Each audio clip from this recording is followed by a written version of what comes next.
I know that's a big, broad it's a topic, big but question. Yeah. and a lot of artists tend to say, well, in nature, but really, can you fill that in for us? Well, I can do a little bit.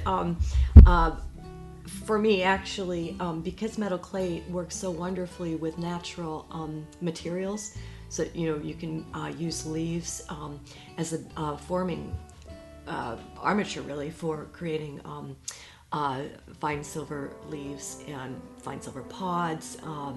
There's a lot of things you can do with natural materials in metal clay that I find very exciting. I like looking at jewelry books. I like looking at museums of jewelry. Basically, I like anything jewelry and small shiny objects and large shiny objects. So I think that it's kind of diverse, and also I think I've had some really wonderful teachers, and Keith LeBoux, for example, is a mixed media artist who's just phenomenal, and he taught a class that was very inspiring to me called Precious Little, and the basic premise of the class is that anything you work with, you make it precious because you've selected that from all of the other options that you have in the world.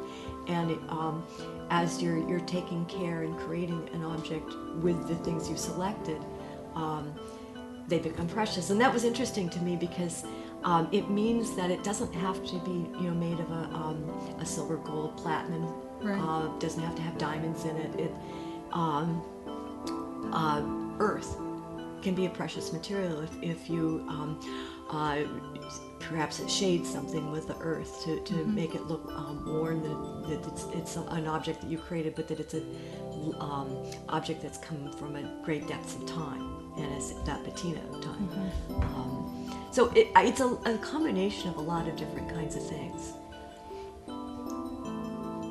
I do tend to like more natural stones and pearls, things from the natural world.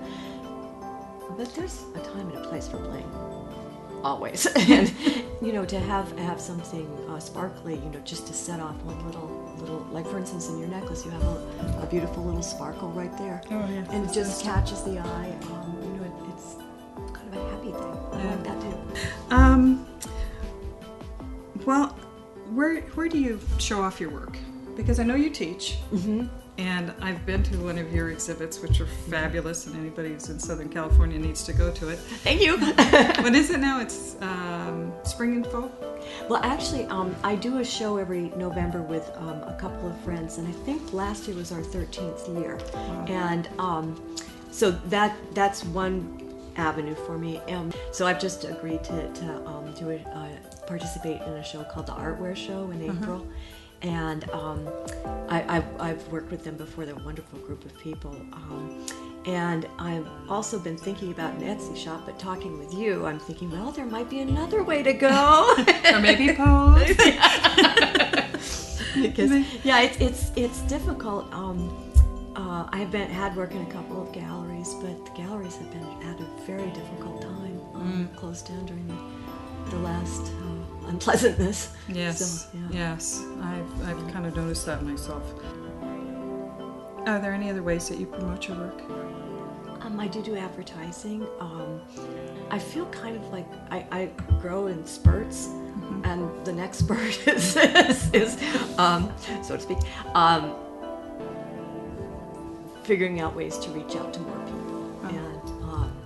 And so it's going to take me long to grow up. The late bloomer schedule is mine.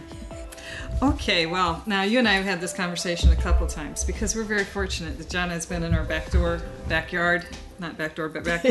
for a couple of years now. So I was really excited when Holly chose you. And it's me too. I couldn't believe it. I was overwhelmed. Yeah. I know I've said this to you before. Okay, when I see your work, I can always get at least a glimmer of you in it. And I was wondering if you would share with the readers how you came to develop that. And I know this is really like trying to capture air. Because, yes, that's a great way of putting it. It's kind of a surreal kind of a concept, but you do have a distinct style. Can you kind of tell us how you develop that, or what process goes into it? I've been thinking a lot since we started this discussion,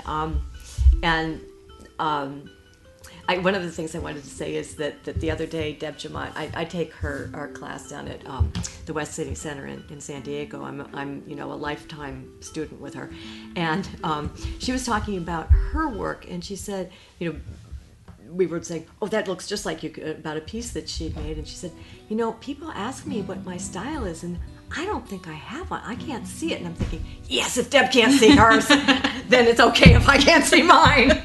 Because I know it's important to try not to copy other people's work. And that I do try and avoid. You can be inspired by it, but you want to kind of think of, an additional aspect of it that makes it your own. And so that is something I'm real aware of. But beyond that, I honestly don't know. I've actually walked up to people and go, oh, those are really great earrings, and it turns out that I've made them. So we know you know what you like. So I don't know. I'm sorry.